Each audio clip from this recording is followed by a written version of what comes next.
In this tutorial, I'm going to teach you how to get your website found with SEO. SEO is an acronym for Search Engine Optimization, which means that your website is optimized to be found by the search engine spiders and for it to be listed highly in their search engine rankings.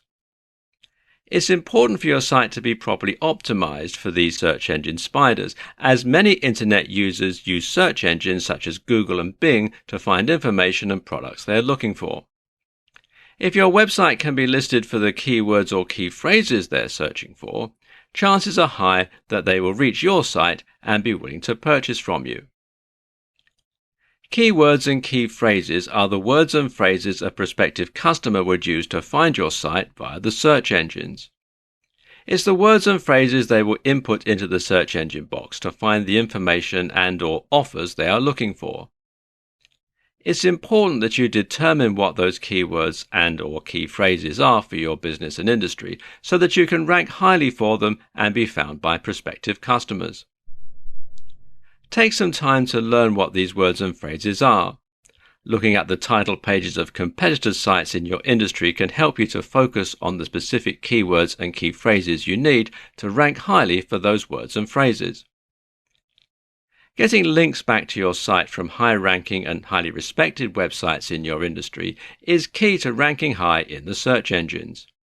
It's important to note that the links you get must be natural. They cannot be paid for or forced in any way. The best way to get natural links back to your website is through quality content you post on your site and on industry-leading blogs, forums, and other sites. You can include a link back to your site at the bottom of each post and/or article that you submit. If the content you provide is good, Internet users will want to visit your site and other site owners will want to share your content with their followers and visitors, spreading your link further and boosting your site's search engine ranking. Having active social media accounts that link back to your site can also help to boost your site's search engine ranking. If you provide interesting content and link to interesting content on your social media accounts, more people will want to follow you and will want to share your content with others. This will increase the visibility of your content and your links, which will increase your site's search engine ranking.